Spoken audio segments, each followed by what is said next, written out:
Hey everybody, it's your friend and your guy and your favorite Linux evangelist, Gardiner, the Linux Gamer. Oh my god, have you heard about this news? Have you heard about Epic versus Steam and the war that's on right now between two giants of the video game industry? I sure have. I've been listening to this and I have a few thoughts and I wanted to just kind of go over them with you. The first thought is... damn, Epic, that was mean. Wait a minute, I'm gonna do my best Steam impression right now. Oh, that wasn't fair, guys. That's my best Steam impression. Man, they were pouty, weren't they? So Epic has been taking swipes at Steam, right? You know, this last week they did something that a lot of people aren't super happy with. Epic paid 4A Games, the creators of the Metro franchise, to make Metro Exodus exclusive to the Epic Store. That's at least until February 14th, 2020, which is kind of bananas that that's only about a year away. But a lot of folks are miffed about this. People are pretty upset because, you know, Metro Exodus has been available for pre-order on Steam, and it's been on pre-order for like 6 months or something like that. I don't know exactly how long. I tried looking it up. I couldn't find an answer. But I think a lot of the people that are upset about this are kind of missing the bigger picture, right? The reason that game developers are so willing to go to another platform is not just because Epic's offering money. It's because something has been wrong with Steam for a while now. I've felt it. I'm sure you've felt it. I mean, when was the last time you bought a game on Steam? You know, I buy most of my games on GOG and sometimes on Humble.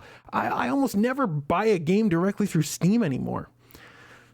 There's something wrong with that. I used to buy games 3 times a week on Steam. And now it's like, meh. I remember when Valve was the vanguard of PC gaming. You know, if you believed the memes, Gaben was the chosen one. And now it just seems like Valve doesn't care at all.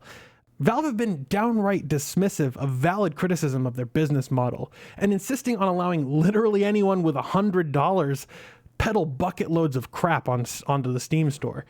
Imagine for a minute if Valve were a real-life store.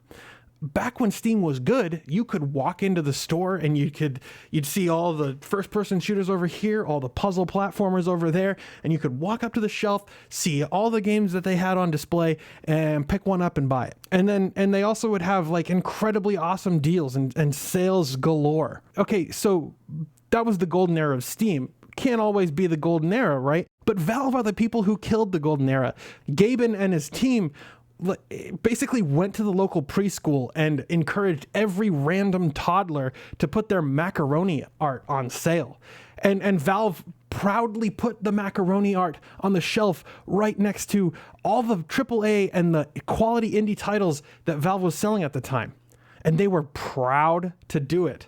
They were like, look at us. We are making video game sales more accessible. But imagine how you would feel if you were like the guy, you know, one of the guys that worked at one of these companies that was making a worthwhile game, and you walked into the store after Valve put all this macaroni art on the wall. And you could only find your game after digging through loads of rubbish. It wasn't easy for you to find your game on the storefront that's supposed to be selling your game. So how can you be sure that your customers are finding that game? You can't. That's exactly what's going on right now. Valve have accumulated so much trash, and keep in mind that this is garbage anyone with $100 can sell on Steam, and people who spend years of their life making these games that are quality and worth your attention, they can't get their game found on Steam. Why have Valve allowed these preschoolers to muddy up the waters with this macaroni art, which I just find to be like the funniest idea in the world? There are 2 reasons. I'll tell you what they are. The first reason is that Valve takes a 30% cut of any sale made through Steam. The second reason is that Valve doesn't care. They don't care whether the game is a masterpiece or a piece of shit. They really don't care. It doesn't matter to them. You know why? Because a sale is a sale is a sale, according to Valve. But here's the big hairy but to this argument. That's not how the world works. That's incredibly nearsighted on Valve's part, and they can't admit it to themselves. Valve have two parties that they need to keep satisfied. The first is you and I, the game buying public, right? The second are developers, people who need Valve to sell their game for them, people who trust Valve to sell their game for them. If one party is unhappy, then the other one kind of disappears, right? Without developers, you don't have games to sell, and without players, you don't have people to buy the games. All right, now let's get back to the Metro Exodus thing, because I'm going to try and wrap this all up in a nice pretty bow for you. Epic has the players. The install base of Fortnite is immense, right? And they've got a ton of developers who are writing their games using Unreal Engine. But it's not just Unreal Engine. They also have exclusives on their store like Satisfactory, Journey, and Hades, and a bunch of other ones. And now they snatched Metro Exodus right out of Steam's store. Epic knows that exclusives build platforms. It's a truth that Valve have consciously refused to recognize. If Valve wanted to build SteamOS into something amazing, they would have made a SteamOS exclusive title, or done what Epic's done and pay companies to make their games exclusive. But Valve is so far up their own ideological ass that they can't make or won't make decisions that benefit themselves. And that's a quality that Epic doesn't seem to share. Epic is going to eat Valve's lunch. This is my hypothesis, and here's why. Valve's ideologically decentralized corporate structure is counterproductive to Steam in the post-Steam era, which is the era that we live in now. I just coined that, the post-Steam era. Valve have done a lot of things that have created ill will between Valve and developers, including but not limited to Steam Direct or Steam Greenlight, algorithmic shenanigans, and a general disdain for doing actual work that humans need to do, and steadfastly clinging to a 70-30 revenue split. The future of the video game market is quality indie titles. That's number 3.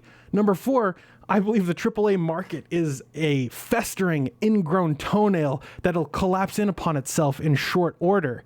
And it will hurt all the platform holders, including Microsoft, Sony, Epic, and Valve. I think Nintendo will be okay, though. And just as a side note, if the AAA industry status quo that exists currently still exists in 2021, I will be amazed. And number 5, Epic isn't opposed to doing business when Valve seems to be. They are signing deals for exclusive titles and doing things that benefit themselves as a platform holder. Now, I think all of these reasons are why Valve is gonna just get their ass kicked by Epic, at least at first. And I think Valve can make changes and really needs to make changes in order for them to be able to survive. And they should survive, because I really trust Valve more than I trust Epic. So the first thing that they need to do is restructure the way the company is run. There needs to be a clear leader who makes decisions or delegates decisions to other officers within the company. They need a marketing team. They need a team that's developing games. They need a team that's developing Steam. And they really, really, really need to stop with the decentralized nature of the company, because that's harming them right now. As a platform holder, Valve needs to be one of the companies that's actually publishing games on the platform. It's a fact. They have to do that, and they have not done that in forever, and that Dota card game doesn't count. And they need to make deals with third-party publishers to bring exclusives to Steam. Or imagine this, what if Valve developed their own exclusives? But yeah, I've been ranting about this for like 20 minutes, so let me know what you think, because I'm really interested to hear what you guys have to say. Leave a comment down below, or you can join the forums, forum.heavyelement.io. There's always a lively debate going on over there. But yeah, if you believe in the work that I do, you can support the show with a monthly contribution, or you can pick up one of these t-shirts. This one's super comfy, by the way. There's a link down in the description for the Teespring store. But no matter what you do, whether you hit that like button or share this video with your friends, don't forget to subscribe to see more from me, the Linux Gamer. And as always, thanks for watching.